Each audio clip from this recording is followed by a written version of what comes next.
Cause I got you in my mind. Babe, I want you to let me get you this whole night. And I will never gonna make you cry. You know I'm gonna be there by your side. Cause I got you. Hai sobat-sobat semua, mungkin kamu pernah melihat berita atau mendengar cerita tentang kehamilan di usia muda. Tapi, seberapa dalam kita benar-benar memahaminya? Apa yang sebenarnya dirasakan oleh remaja yang mengalaminya? Di video ini, kita akan mencoba melihat dari sudut pandang yang berbeda, memahami tantangan yang ada, dan bersama-sama menemukan cara untuk saling mendukung. Untuk itu, kami mohon perhatiannya untuk teman-teman bisa menyaksikan materi ini yang akan kami bawakan. Kehamilan pada remaja didefinisikan sebagai kondisi kehamilan yang terjadi pada perempuan yang usianya masih di bawah 20 tahun.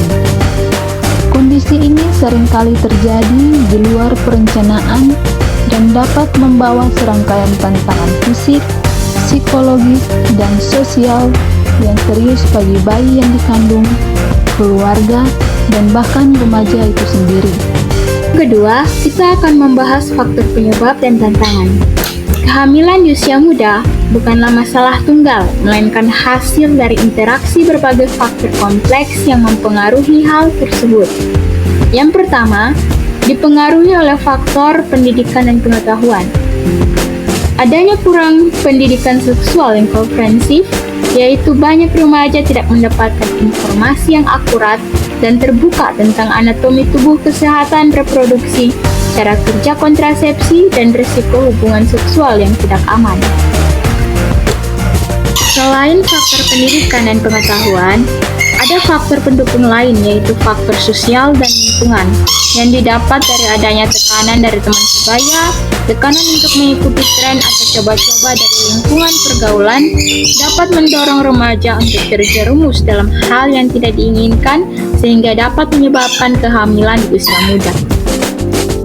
Yang ketiga yaitu adalah faktor kondisi keluarga dan juga lingkungan, seperti kurangnya komunikasi yang terbuka antara orang tua dan anak, pengawasan yang lemah, serta lingkungan yang tidak mendukung perilaku seksual yang bertanggung jawab. Faktor yang keempat adalah pengaruh media dan budaya. Pada pengaruh media tontonan atau konten di media sosial yang mengeksploitasi seksualitas tanpa menjelaskan konsekuensinya, dapat mempengaruhi cara pandang remaja, dan pada pengaruh budaya termasuk seperti budaya luar negeri yang bebas dalam pergaulan juga menjadi pemicunya. Pada faktor layanan kesehatan, juga mempunyai faktor pendukung lainnya seperti adanya rasa takut atau malu untuk berkonsultasi dengan profesional kesehatan. Hal ini membuat remaja enggan mencari informasi atau bantuan dalam menangani permasalahannya. Faktor terakhir yaitu faktor ekonomi. Kondisi kesulitan ekonomi dapat membuat remaja lebih rentan terhadap eksploitasi pernikahan anak atau bahkan termasuk dalam perdagangan manusia. Berikut kita akan membahas tentang risiko yang ditanggung pada dampak kehamilan.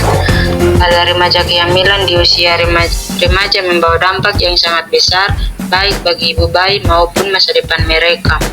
Yang pertama, kita akan membahas tentang risiko bagi remaja ibu. Komplikasi medis secara fisik, tubuh remaja belum siap sepenuhnya untuk hamil dan melahirkan. Risiko komplikasi seperti anemia atau kehilangan banyak darah dan preeklamsia, juga tekanan darah tinggi, serta persalinan prematur meningkat secara signifikan. Risiko kematian ibu saat melahirkan juga lebih tinggi dibandingkan perempuan dewasa. Adapun dampak sosial dan pendidikan kehamilan seringkali memaksa remaja untuk putus sekolah sehingga membatasi peluang mereka untuk mendapatkan pendidikan yang layak dan pekerjaan yang stabil di masa depan. Kedua, risiko bagi bayi. Risiko kesehatan bayi yang lahir dari ibu remaja cenderung memiliki berat badan lahir rendah atau disingkat BBLR dan berisiko lebih tinggi mengalami kelahiran prematur. Kondisi ini dapat menyebabkan masalah kesehatan jangka panjang seperti gangguan pernapasan, masalah perkembangan dan risiko kematian yang lebih tinggi. Selain itu, kurangnya perawatan dan kesiapan fisik dan mental remaja sebagai orang tua seringkali berdampak pada perawat bayi yang tidak optimal baik dari segi nutrisi, imunisasi maupun stimulasi perkembangan. Pembahasan berikutnya yang akan kita bahas adalah pencegahan dan cara mengatasi. Pencegahan adalah kunci utama dalam mengatasi masalah kehamilan pada remaja. Namun, jika kehamilan sudah terjadi, penanganan yang tepat sangat diperlukan. Langkah pencegahan sebelum terjadi. Yang pertama adalah edukasi seksual yang tepat dengan memberikan pendidikan yang komprehensif, bukan hanya tentang risiko, tetapi juga tentang pentingnya perilaku seksual yang bertanggung jawab untuk persetujuan dan cara menggunakan kontrasepsi. Kedua, komunikasi terbuka. Orang tua dan wali perlu membangun komunikasi yang jujur dan nyaman dengan remaja agar mereka tidak ragu untuk bertanya dan berdiskusi.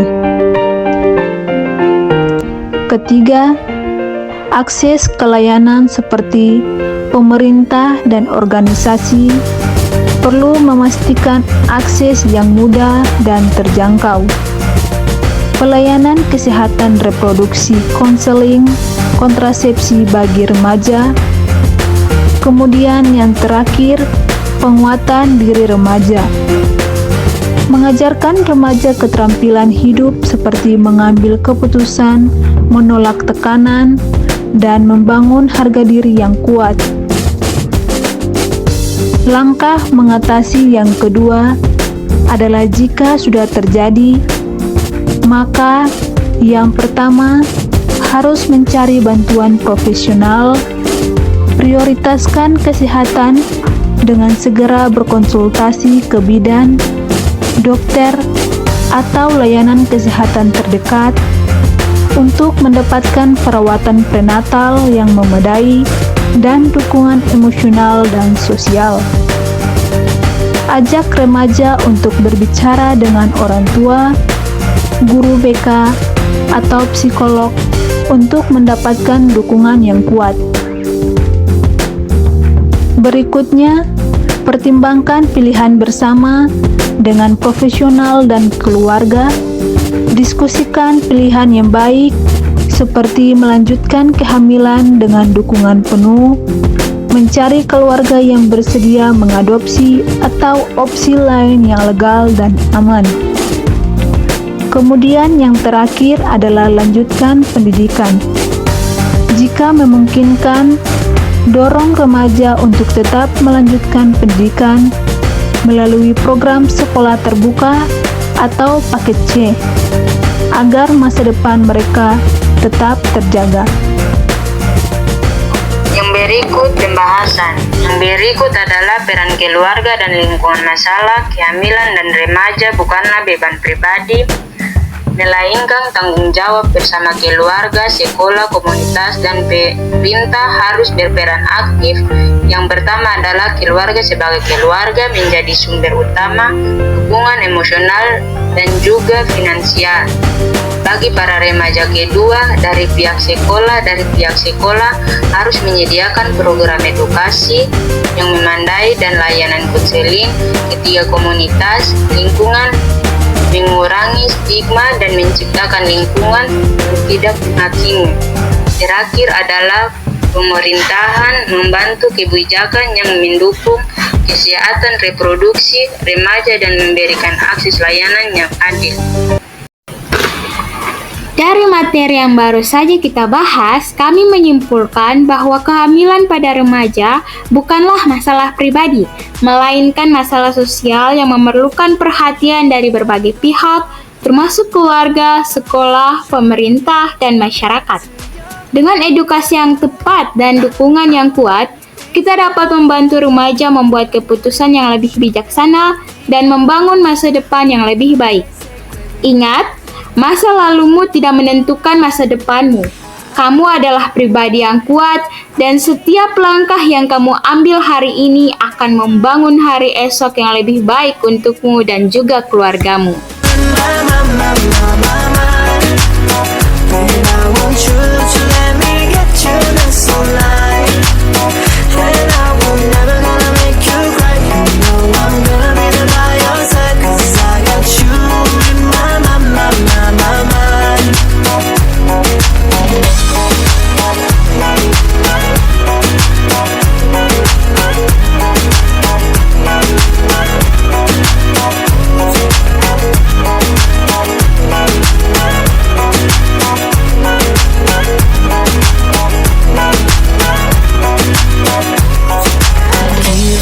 Tonight, all I need, all I want, 'cause I feel that you care, there's a dance everywhere, come and follow if you there. You got me like me, love me like vanilla, cherry